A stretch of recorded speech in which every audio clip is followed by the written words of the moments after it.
Bienvenidos una vez más a nuestro canal Descifrando el Tiempo, donde exploramos las vidas de personajes fascinantes de la historia. Hoy viajamos a la Edad Media, con el protagonista siendo Guillermo V de Monferrato, un noble guerrero que desempeñó un papel crucial en las cruzadas y en la política europea de su tiempo. Acompáñanos para descubrir su legado. Recuerda que una característica de este canal es que al final del video podrás ver ejemplos de la influencia que ha tenido este guerrero en la cultura popular. Dicha influencia puede estar reflejada en películas, documentales, series, libros o videojuegos. Acompáñanos en este fascinante viaje a través del tiempo. Orígenes. Nacido como Guillermo de Monferrato en el 1115 en Monferrato, en esa época perteneciente al Marquesado de Monferrato, siendo el único hijo varón de Rainiero I, marqués de Monferrato, y de su esposa Gisela, quien era hija del conde Guillermo I de Borgoña y que anteriormente había estado casada con Humberto II de Saboya. En el seno de la poderosa familia Aleramici, quien tomaba su nombre de Aleramo, un conde franco que fue nombrado por Otón I del Sacro Imperio, también conocido como Otón el Grande, como marqués de la Liguria Central, con esta familia dividiéndose entre los marqueses de Savona y los marqueses de Monferrato, línea a la que pertenecía Guillermo, con su ascendencia emparentándole con poderosas casas europeas y otros personajes célebres al ser sobrino del Papa Calixto II, primo del rey Alfonso VII de León y cuñado del rey Luis VI de Francia al ser su hermana Adela reina consorte de Francia. El poderoso guerrero cruzado. La Segunda Cruzada fue convocada por el Papa Eugenio III, respondiendo ante la caída del condado de Edesa en 1144 ante los musulmanes, siendo liderada por Luis VII de Francia, quien era sobrino de Guillermo y Conrado III del Sacro Imperio, reuniendo a varios nobles de distintas partes de Europa, quienes contaban cada uno con sus propios intereses, ya sea adquirir más tierras, prestigio, riquezas, aventura o la defensa de intereses familiares. Entre esos nobles estaba el mismo Guillermo, ya que era vasallo de Conrado III del Sacro Imperio y tío de Luis VII de Francia, marchando con los ejércitos germánicos a Tierra Santa, Jerusalén. Pero la expedición estaba mal organizada y sufrieron múltiples reveses por el camino, aunque mantuvo su compromiso con la causa cruzada. Ya en Oriente, Guillermo tomó nota del valor estratégico del mismo e inmediatamente se puso a reforzar sus lazos diplomáticos con los estados cruzados de la zona, estableciendo conexiones que pronto serían importantes para el linaje de los Monferrato y sentaría las bases por la inclinación intervencionista que esta familia mostraría en la política de los estados cruzados y más allá. Regresaría a Europa, pero habiéndose dejado un importante trabajo hecho, permitiendo que el prestigio internacional de su linaje se consolidase y que sus hijos fuesen aceptados como líderes políticos y militares tanto de Tierra Santa como de más allá. Matrimonio y alianzas políticas.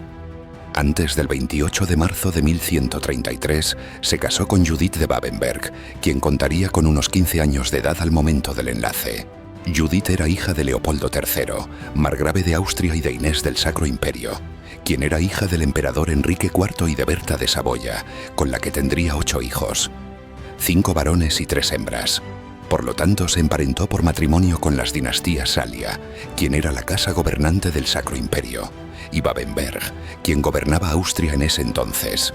El matrimonio colocó nuevamente a Monferrato en la órbita de los emperadores germánicos, permitiéndole actuar con mayor autoridad frente a las ciudades lombardas y otras ciudades-estado itálicas, fortaleciendo así los lazos de Guillermo con los gibelinos, luchando a favor de su sobrino por matrimonio Federico I Barbarroja, quien sería uno de los líderes de la Tercera Cruzada contra la Liga Lombarda. Se quedaría en solitario teniendo que hacer frente a las ciudades insurgentes tras la rendición de Federico en la Paz de Venecia en 1177.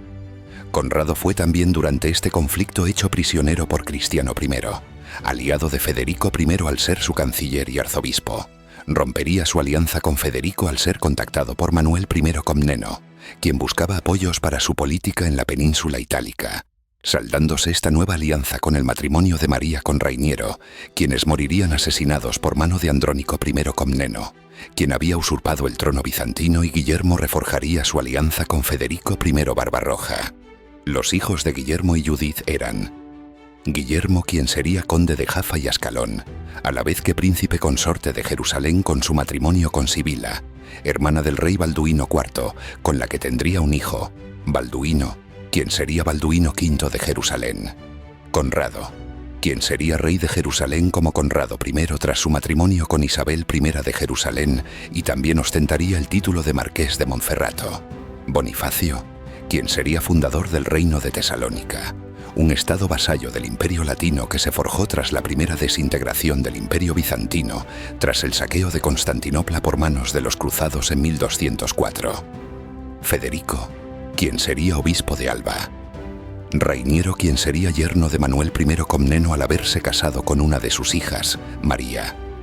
Inés, quien sería condesa consorte de Modigliana al estar casada con Guido Guerra III de la Casa Guidi. Aunque se anuló por la falta de hijos, Inés fue acusada de ser estéril e ingresó en el convento de Santa María di Rocca de Ledone. Adelasia, marquesa de Saluzzo por su matrimonio con Manfredo II y fue regente del nieto de ambos, Manfredo III. Hija sin nombre, de la que se sabe que fue marquesa de Malaspina por su matrimonio con Alberto el Moro.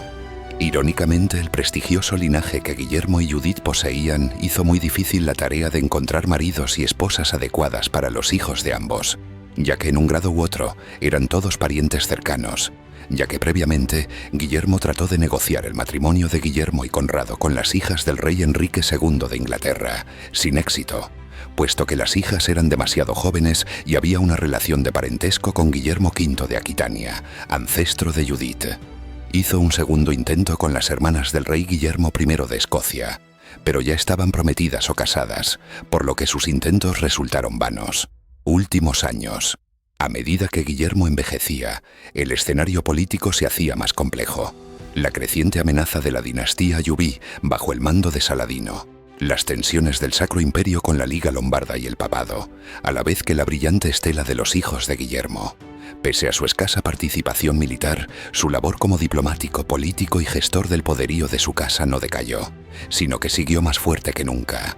Fue en dichos hijos quienes delegó su poder, habiéndolos preparado de manera adecuada para poder lidiar con guerras en tres frentes abiertos: la península itálica y Tierra Santa, ya que para 1183 Guillermo V viajó de nuevo a Jerusalén para poder ayudar a Balduino V, su nieto, quien en ese momento era menor de edad y hallándose el mismo Guillermo probablemente en la sesentena, lo cual llama la atención pues dice que debió haber sido posiblemente el menor de sus hermanos, concediéndosele el castillo de San Elías, hoy el Tayyiba, y desempeñándose valientemente en la batalla de Hattin, en la que terminaría siendo prisionero, con Conrado llegando a Tiro desde Constantinopla, siendo elegido como comandante para poder hacerse cargo de las defensas de la ciudad, siendo Guillermo capturado durante el asedio de Tiro y Conrado negándose a negociar siquiera para salvar la vida de su padre, llegando incluso a amenazar con dispararle una flecha él mismo cuando fue presentado como rehén ante los muros de la ciudad.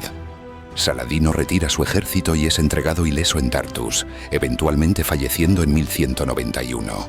A su muerte Jerusalén había sido perdida. Balduino V había fallecido en el 1186, aunque se cerró el ciclo de un señor feudal que supo navegar por la perpetua marea cambiante que eran las relaciones internacionales, en especial durante el período medieval, donde una guerra podría fácilmente librarse por una palabra o un gesto maldichos o calculados que ofendieran al señor feudal en cuestión. Legado.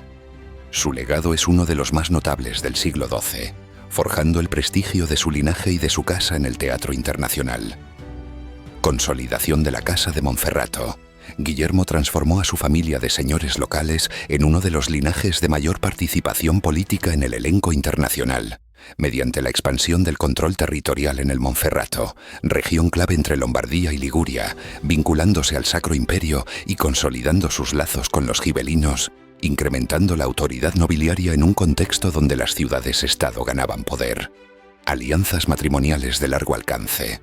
Su ventajoso matrimonio con Judith de Babenberg aseguró que sus hijos tengan sangre nobiliaria de primera categoría, abriendo canales diplomáticos hacia el Imperio Bizantino, los Estados Cruzados y casas nobiliarias de Europa.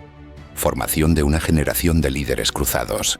El mayor legado que dejó fue que sus hijos se convirtieron en figuras clave en el teatro de las cruzadas, como Guillermo, conde de Jaffa y Ascalón, quien se convirtió en príncipe consorte al casarse con Sibila de Jerusalén y engendrando a Balduino V. Conrado también fue rey de Jerusalén al ser el marido de Isabel I de Jerusalén y finalmente Bonifacio, fundador del reino de Tesalónica y figura clave en el Imperio Latino. Modelo de diplomacia y nobleza. Ante la tradicional figura del noble guerrero que monta en un flamante caballo y mata a todo enemigo que se le cruza en el camino, Guillermo fue el modelo del noble prudente y reflexivo. No fundó reinos, pero los preparó. No murió en batalla, pero formó héroes. No buscó gloria personal, pero engrandeció su linaje. Influencia duradera en el mundo medieval.